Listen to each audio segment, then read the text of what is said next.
Sfath's predictions. From CR 896 with ChatGPT Part 6, Personal Growth, Handling Foreknowledge, the Importance of Mental and Emotional Discipline. Hello, ChatGPT. Can you give me examples of this? Despite the extensive knowledge you have acquired so far, you still have a lot to learn between now and 1953, and you should take a great interest in many things that you should know and understand.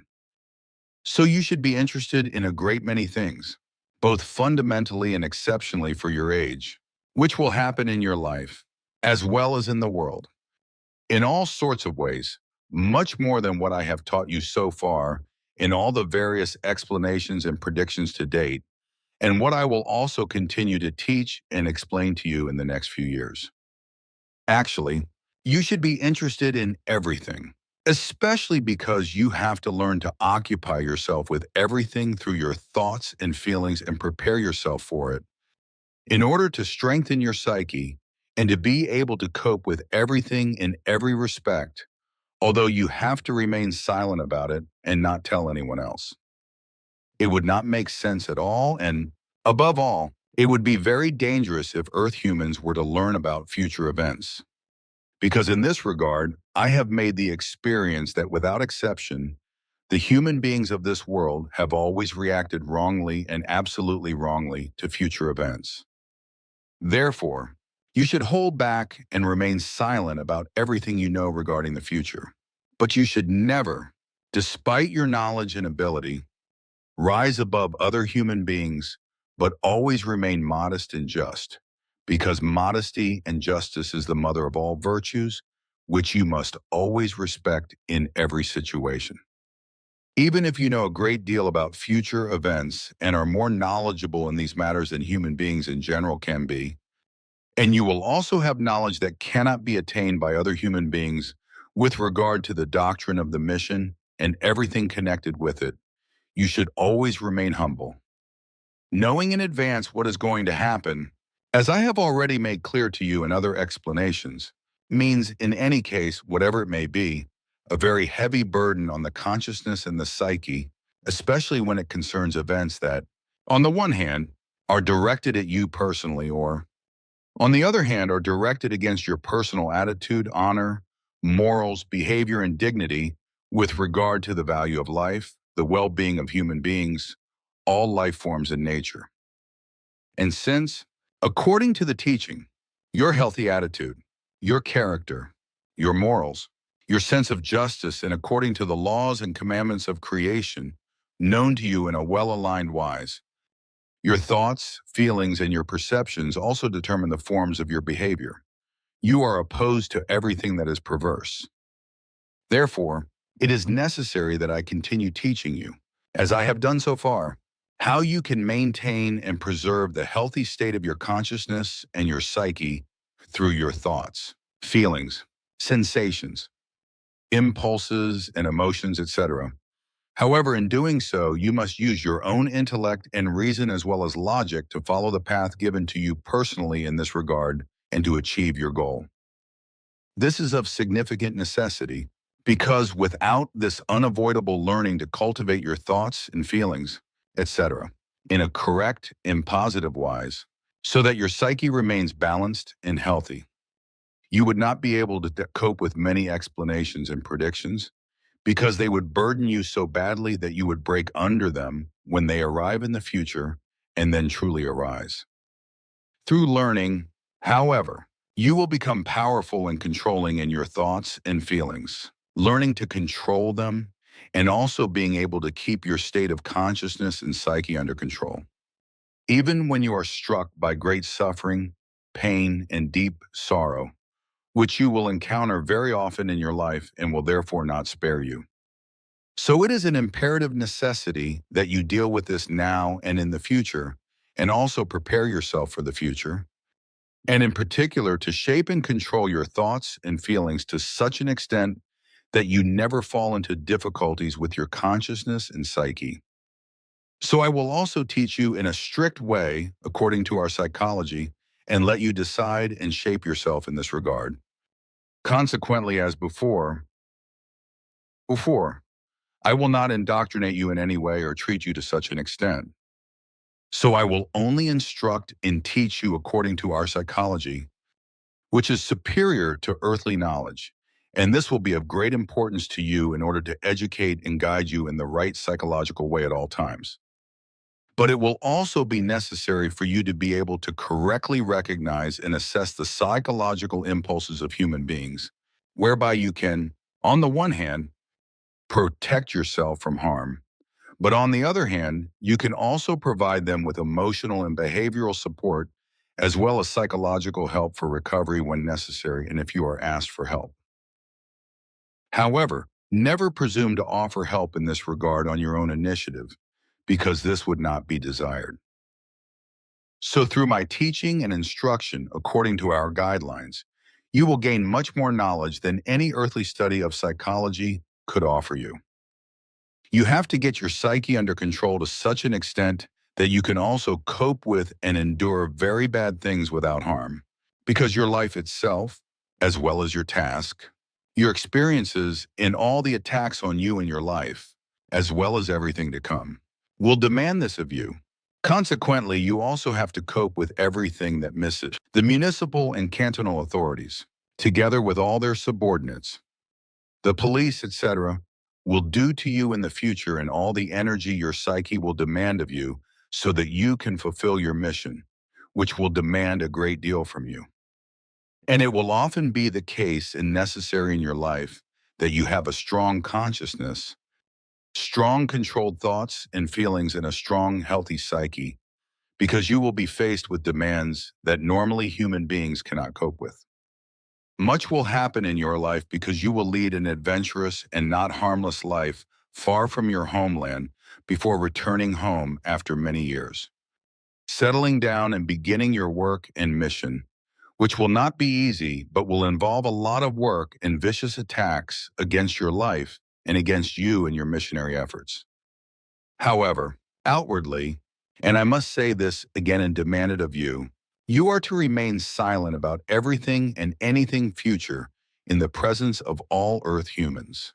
Because on the one hand, it would be dangerous to speak openly about what I have taught you as explanations and predictions, and also have to continue teaching, because foreknowledge of the facts would cause fear and horror in human beings.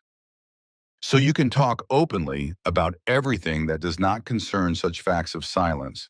Show the things about which I have already imposed silence on you, and also have to do so with regard to further information. And that for everything that I will still reveal to you during the next 7 years. Here are examples related to personal growth, handling foreknowledge, the importance of mental and emotional discipline, and dealing with life's challenges, as described in the text. 1. Learning and knowledge beyond formal education.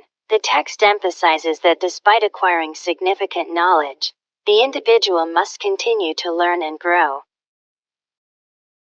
This idea can be reflected in the life of Albert Einstein, who, despite being one of the greatest scientific minds, never stopped learning.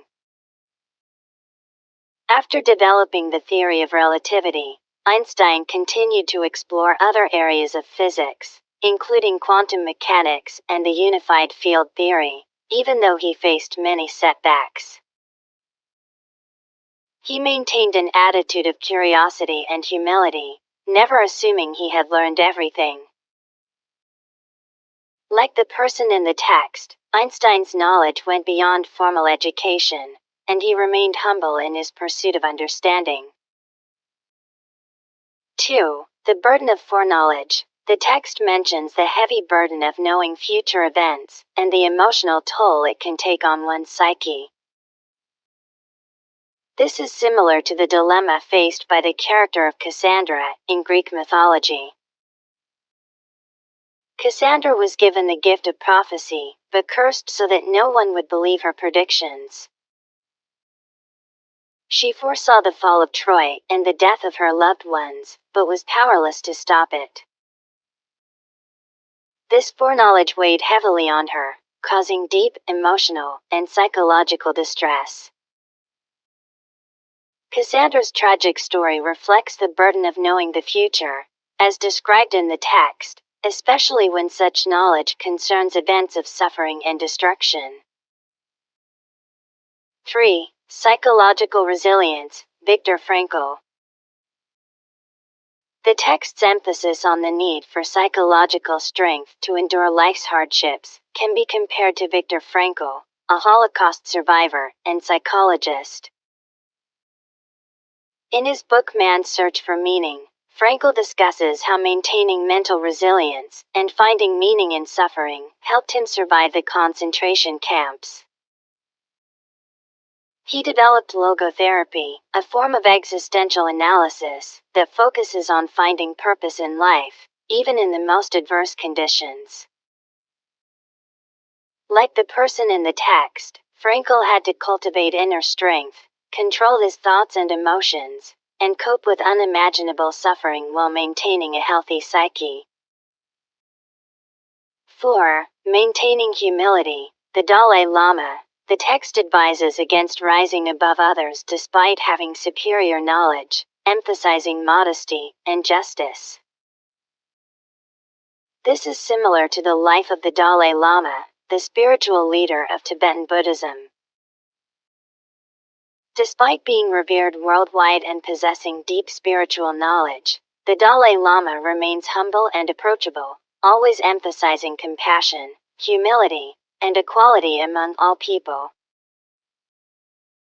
He continues to advocate for peace and understanding, never placing himself above others, even though he holds a position of immense respect and influence. His commitment to humility and justice aligns with the teachings in the text about remaining modest and just, regardless of one's knowledge or status. 5. Emotional control, Stoicism. The text highlights the importance of controlling one's thoughts and emotions to maintain psychological balance. This is reminiscent of Stoicism, a philosophy practiced by thinkers like Marcus Aurelius and Epictetus. Stoicism teaches that individuals should focus on controlling their own responses to external events, rather than the events themselves, which are often beyond their control. Marcus Aurelius, in his Meditations, writes about the importance of mastering one's mind and emotions, especially in the face of adversity. Like the teachings in the text, Stoicism emphasizes maintaining inner strength, calmness, and emotional control in order to endure life's challenges without succumbing to despair. 6. Secrecy for the greater good, the Manhattan Project. The text mentions the need to remain silent about future knowledge to prevent fear and panic. This can be related to the Manhattan Project, the secret U.S.-led initiative to develop nuclear weapons during World War II. The scientists and officials involved were bound by secrecy to prevent information from leaking and causing panic or tipping off enemies. Robert Oppenheimer, one of the project's key figures, knew the destructive potential of nuclear weapons, but had to keep this knowledge hidden until the project was completed. The burden of holding such dangerous knowledge while maintaining secrecy reflects the challenge described in the text of keeping silent for the greater good. 7. Dealing with personal attacks, Malala Yousafzai. The text refers to facing personal attacks and maintaining one's sense of mission. This is similar to the experience of Malala Yousafzai, the Pakistani activist for girls' education. Despite being shot by the Taliban for her activism, Malala continued her work, advocating for education and human rights globally.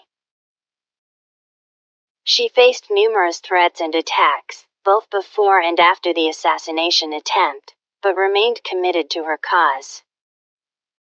Malala's resilience in the face of adversity, along with her strong sense of justice and mission, mirrors the idea in the text of needing to maintain strength and purpose, despite personal attacks and hardships. 8. Preparing for a difficult life, Nelson Mandela.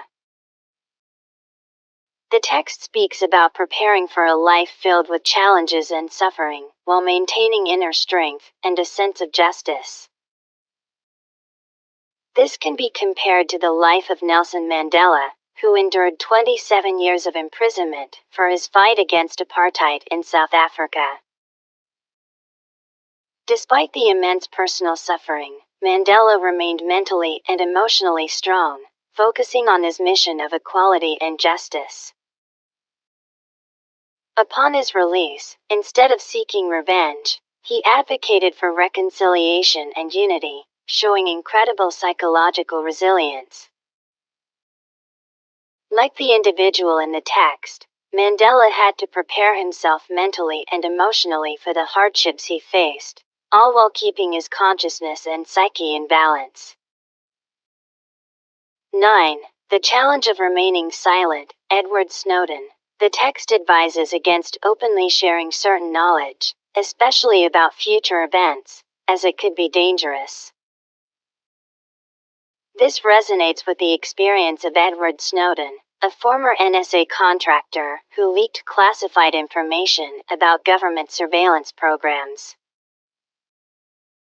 Snowden faced the ethical dilemma of whether to remain silent about what he knew or to disclose it for the public good. His decision to reveal the information, despite the personal risk, created widespread debate and controversy. The challenge of whether to speak out or remain silent, particularly when possessing knowledge that could cause panic or fear, is a core theme in Snowden's story and is reflected in the advice given in the text. 10. Coping with life's challenges, Helen Keller. The text discusses the importance of controlling one's thoughts and emotions in order to cope with life's hardships. Helen Keller, who lost her sight and hearing at a young age, serves as an example of someone who mastered her emotions and thoughts to overcome seemingly insurmountable challenges. With the help of her teacher, Anne Sullivan, Keller learned to communicate and became a renowned author, political activist, and lecturer. Despite her disabilities, Keller maintained a strong and resilient psyche, using her intellect and willpower to achieve remarkable success. Like the person in the text, she had to cultivate inner strength to face the difficulties life presented her with.